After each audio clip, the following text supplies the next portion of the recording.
held protests near the Indian High Commission in Dhaka. The protest was organized under the banner of July Oikya, with demonstrators raising provocative demands.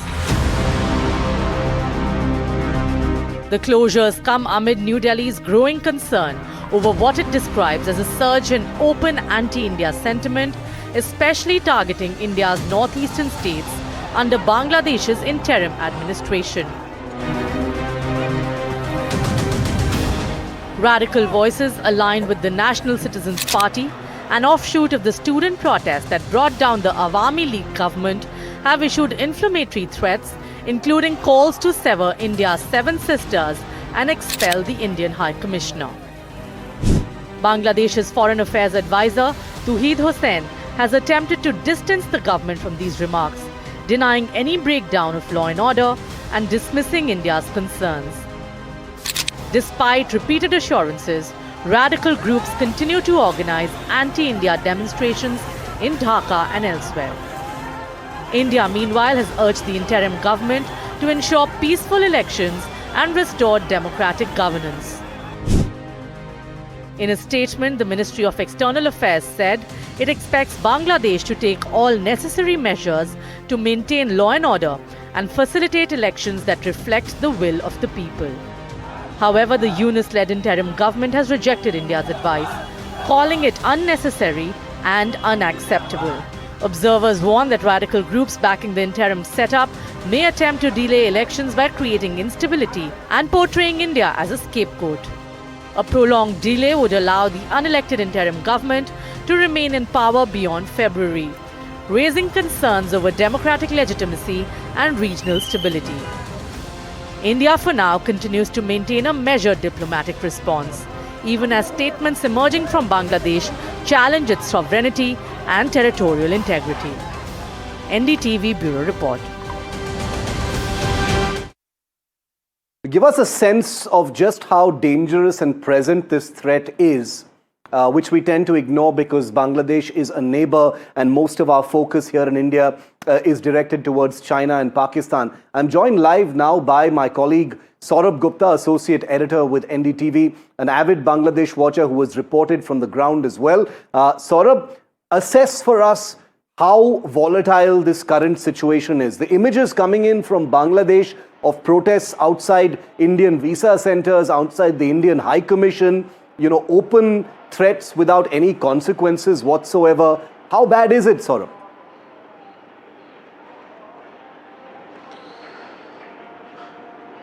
Well, I wish I could tell you it's not so bad, but that's not the case. In fact, the situation is terrible. And this has been gradual. This is not something that's erupted overnight. This is a process. This has taken place over the last few months, largely since the Yunus government came to power. What has the Yunus government done? They have pushed for closer ties with Pakistan at the cost of the historic relationship that India and Bangladesh share. So much so that today, on 16 December, Bangladesh wants to forget India's help, India's contribution in the liberation war, in the struggle that made Bangladesh an independent nation when Pakistan was raping, murdering and committing untold atrocity on the people of Bangladesh. And we've seen top-level military visits from Pakistan to Bangladesh. We've seen the foreign minister visit. We've seen the foreign secretary of Pakistan visit. And we've also seen ISI officials visit. And this is something that's very clearly making it a situation where Pakistan's role in all of this cannot be denied. The close ties that Mohammad Yunus is pursuing with Pakistan could have a direct relationship to what is happening. Islamic radicalization is growing. They've released people who are terrorists, including Jashimuddin Rahmani. And all of this is now unfolding as this anger on the streets against India. And it's got a political motive too. So you've just heard from Saurabh. This is a reporter and an editor's view of how bad the situation is. It is volatile to say the least because these are pictures from just yesterday and there were protests today as well. These are uncontrolled mobs of Islamist groups that are calling for violence. They're calling for, violent actions against the the High Commissioner in Dhaka. These are people calling for actions that would harm the sovereignty of India. These are people who are completely out of control. And this is way beyond anyone saying that these are democratic protests and people expressing their feelings. That is complete rubbish tonight. That may have been true in August last year. It is no longer true at this point of time. Bangladesh should have been able to settle by now. It still has not done that, and it is spiraling into absolute chaos, and India needs to take note. Let's hear from the experts tonight. Veena Sikri, former High Commissioner of India to Bangladesh. Abhijit Iyer Mitra is a geopolitics and strategic affairs expert who keeps a close eye on what's happening in Bangladesh. Mohammad Kamruzaman is a senior journalist from Bangladesh. Thanks all of you for joining me tonight here on India Matters. Ambassador Sikri, I'd like to come to you first. How do you read this current situation, ma'am? It doesn't seem to be abating. People in positions of real responsibility within the new system in Bangladesh, are making open calls for violence, severing India's northeast, throwing out the Indian envoy there. How do you read this? How much of a threat is this, ma'am? This is a very serious security challenge, and I think the genesis of it is that the events of last July, when Prime Minister Sheikh Hasina was ousted and was forced to come to India, the genesis is the support by Pakistan through the Jamaat-e-Islami. And the Jamaat-e-Islami, which is, of course, as you know, the radical Islamist organization, political party in Bangladesh, the Jamaat-e-Islami is and remains the power behind the throne. Muhammad Yunus has very little freedom of action. He is doing exactly what Pakistan and Pakistan through the Jamaat-e-Islami, or even directly, is telling him. So the point is that right from that moment on, Pakistan has been attempting to re-establish its full control in Bangladesh. And I think the activities of the Pakistan military forces, the generals, of course, ISI generals and others, their efforts to embed themselves with the Bangladesh army, put their officers in various divisions, all this is very clear of the kind of control that Pakistan wants to now establish, which is much, much more than anything they've had in the last 54 years, including trade and cargo and relaxation of visa restrictions and all those. And Pakistan has openly said that their Mohammed and Lashkar-e-Taiba representatives are already there in Bangladesh. Yeah. The attacks on the northeast, the references to the northeast, right from day one when these processions were taking place, there was this slogan being carried, we are now going to holiday in Arunachal Pradesh, we're now going to go to Assam. So this objective of bringing in the challenges to India's sovereignty and territorial integrity in the northeast has also been part of the narrative. And this part of the narrative is an open invitation to the Northeast Indian insurgent groups to come to Bangladesh to recreate the support that they enjoyed during the time of 2001, 2006. Right. Those are the years I was High Commissioner there, so I saw it very well at that time. And the social media already says that Paresh Barua is perhaps already in Dhaka or somewhere else. Okay. So this combined strategy that is very much being played out, and the logical conclusion of that is to prevent the Awami League, because Awami League support is still intact. If in July 2024 there was some anger, anti-incumbency anger with Sheikh Hasina, I'll just come to that political part in just a moment, Ambassador Sikri. Let me get in a view from the ground in Dhaka. Mohammad Kamruzaman is with me. Mohammad, as a journalist, what is your view of these protests? India has been watching with concern as Bangladesh hosts Pakistani armed forces delegations, etc. As an independent viewer from the ground, how do you see this? How do you assess it, Mohammad? Thank you very much for having me. Actually, I want to start this very briefly. I'll tell. So I hope that you will not interrupt me. Very briefly, I'll tell. Actually, you know that this country was ruled nearly 16 years by Sheikh Hasina, who is now in India. And even the second man of Awami League, Obaidul Qadir, in a public meeting told that when Awami League will fall, thousands of people will be killed on the streets. Actually, during the tenure of Sheikh Hasina, there were extrajudicial killings, enforced disappearances, and many other human rights violations. So there were discontent among the people against Awami League. But unfortunately, India, who supported us during our liberation war, and we are really grateful to India for that contribution.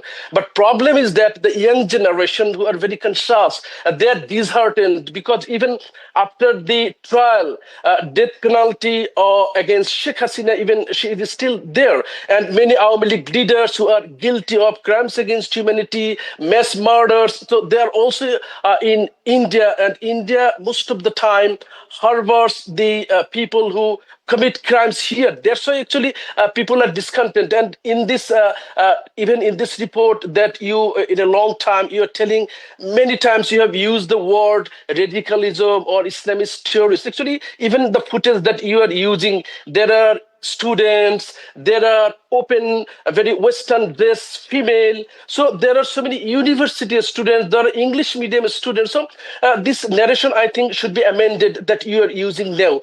Actually, the Bangladeshi people, they are very, very frank and very friendly. They also want to take a relationship, want to make a relationship with India.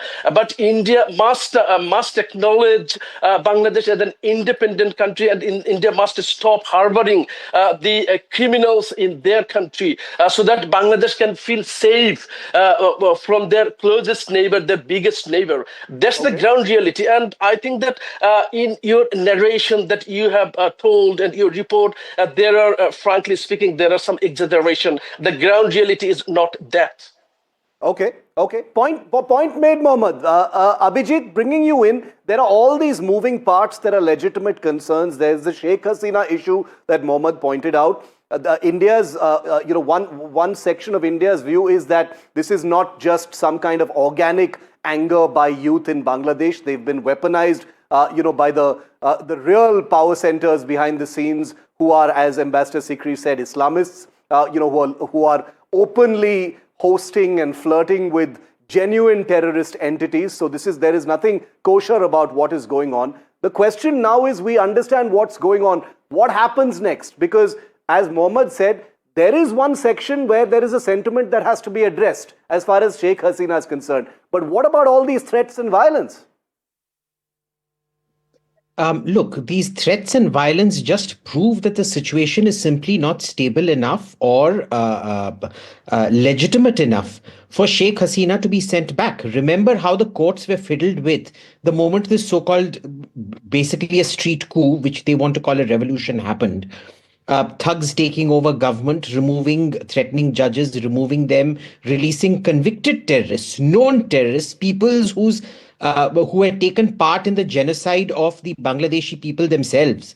All kinds of people like that were released. We should remember these people out on the streets that you're showing visuals of. They belong to a party of Razakars. These were the people who collaborated with the Pakistanis in killing their own people. Never forget that. So let us be very clear what is happening in Bangladesh. First, Sheikh Hasina will not be sent back to this puppet joke of a regime that is happening out there. It is not going to happen, full stop. Remember, this is a regime that went on trying not to hold elections. They want reform. What reform has this man done? Nothing. He wasn't even willing to hold elections till the army chief essentially put a gun to his head and forced him to call elections. Then what has this man done? He is now trying to create the classic strategy of all dictators who are losing power, a strategy of perpetual tension. He wants to aggravate the situation on the streets that forces the army out, lets him play martyr. He knows he is going to get convicted for all the misdeeds of his government in the last 1.5, 2 years. He doesn't want that. He wants political asylum. He wants the army out on the street. These are all very carefully calibrated to bring the army out on the street in some form or the other. The army, for its part, wants to avoid that. Unlike the Pakistan army, which goes around creating coups, goes on creating tension so that they can take over, the Bangladesh army is very carefully avoiding that. They're very carefully avoiding interfering in politics. They want, essentially, what Muhammad Yunus wants is some kind of a situation which gets blamed also on the Awami League. So that now the thing is, the Awami League is not going to contest the elections apparently. They will be contesting as independents. We all know exactly what's going to happen there, like happened with the Pakistan elections, where so-called independents who were actually PTI fellows were winning the election till the coverage was stopped at night, and then suddenly, the other two parties won. They're trying some kind of a game book like that out here as well. Okay. Let's see where this leads. I think the biggest trap that's being laid here is for the Bangladesh army. I think the Bangladesh army itself knows what is up. Mohammed Yunus is playing with fire. Let's see what happens. Mohammed, Sheikh Hasina is not going to be sent back.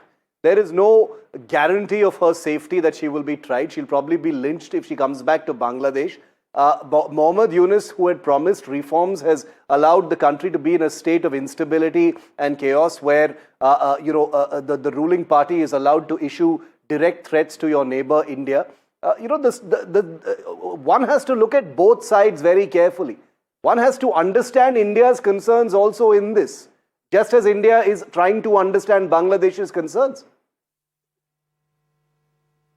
Thank you very much. Look, Bangladesh is an independent country that I have already mentioned, and the judicial process is going very transparently. So it's completely the internal matter of Bangladesh. It's not a matter of India. India should not be concerned about that.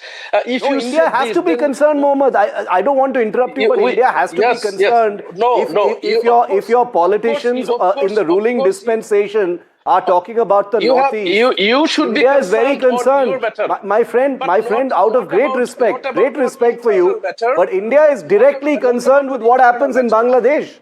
Directly concerned with what happens in Bangladesh. If you are concerned, then you should also be concerned during the human rights violation here, during the tenure of Sheikh Hasina, who was actually ruled this country with the support of India. So at that time, India should also have raised their voice when there are so many judicial killings. Abhijit, There are so many what would you say to Mohammed when he says that? What would you say? You see, classic case of deflection that Mr. Kamruzzaman is doing. Let me explain how extradition works. India and Bangladesh have an extradition pact. Now, you don't just extradite because you have an extradition pact. What does an extradition pact say? The crime that happens in country B also has to be a crime under country A, under which the person accused can be extradited. If it is, then the extradition can proceed. But there is a second test to it. Are the functioning organs that are meant to try it going to be institutionally sound, as they are in India? All right. You remember, this is why Denmark refused to extradite that Purulia drop case, the explosive drop case guy to India, and we got very upset about it. Look, Bangladesh has a right to get upset. But the point is, Bangladeshi legal standards simply don't hold up to the institutional integrity that we come to expect in India. That is the sad reality of it. This has absolutely nothing to do with human rights, etc., whatever. Human rights violations there are also human rights violations here. Unfortunately, Bangladeshi institutions don't hold up to integrity because unlike in Bangladesh, we have not had street takeovers of power. And the conversation changes, Mohammed, when Bangladesh talks about reform and new resurgence and a new nation, Naya Bangladesh, etc. And your country's leaders are openly hosting Pakistan, which is acknowledged as a global fountainhead of terror, a direct enemy of India, a country that sends terrorists across the border. That seems to be the priority for Bangladeshi leaders. That itself triggers an alarm here in India. If it was not about that, these things would be very different. I think there is huge misinformation. And you have a history there is flow of misinformation. That's what people are shocked about. You should cross-check this, what you are saying now. Just may I ask you a question, please?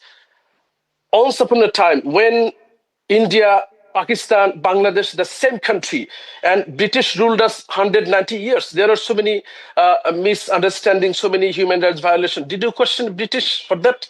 So you are again and again telling about Bangladesh-Pakistan relation. But this is Bangladesh-Pakistan relation. This is a zero-sum game, Mohammed. This is classic diversion. So why are you this is so classic diversion. We're talking about the present right now. It's internal matter of Bangladesh. You should respect the internal matter of Bangladesh, I want to say, affairs of Bangladesh. I want to say something which most people might find controversial, but I don't think there is anything called internal issue of Bangladesh anymore when it comes to the subcontinent, because when it comes to Indian security, there is no internal issue of Bangladesh. Anything that's happening inside Bangladesh is a direct factor as far as security in India's northeast is concerned. Ambassador Sikri, final comments from you. What is the next step? Is this a stalemate? Is it going to get worse in Bangladesh? Should India impose some costs or consequences? What are those then? Well, I think first of all, we must remember that what your panelist, a journalist from Bangladesh, is saying is not borne out by the facts at all. He called the judicial process transparent, and this was done by judges who were, brought in by the Jamaat-e-Islami after the legally appointed judges were displaced by a mob. There's a complete mobocracy and anarchy in Bangladesh. The interim government is not authorized to do any of all this. The interim regime is only supposed to be there for 90 days and to have elections and to have a non-party caretaker government. None of these conditions were fulfilled by the Bangladesh. Secondly, I think the whole question of saying that they can say what they want about India, talk about Northeast India, the taking over the state, and if India says something about Bangladesh, it becomes interference in internal affairs. This is a two-way street. You must remember that, because India and Bangladesh are close neighbors. The security of what happens in India is very much affected by what has happened in Bangladesh. The way that you have been killing the minorities, and then your Mohammed Yunus says, oh, this is fake news from India. When the world is recognizing that the Buddhists, the Hindus, the Christians, the Sufis, the Ahmadiyyas have been lynched and raped and their properties taken over and their jobs again taken back by a mob. A mob surrounds a Hindu teacher and forces her to resign. So this is what is happening in Bangladesh. The way ahead, I think, is very clear. The elections must be free, fair, inclusive, not going to happen. And therefore the question of banning the Awami League did not arise. Bangladesh should be ashamed of itself, because similar regime change operations in Sri Lanka, Rajapaksa government brought down. The Rajapaksa government party was fully allowed to take part in the elections.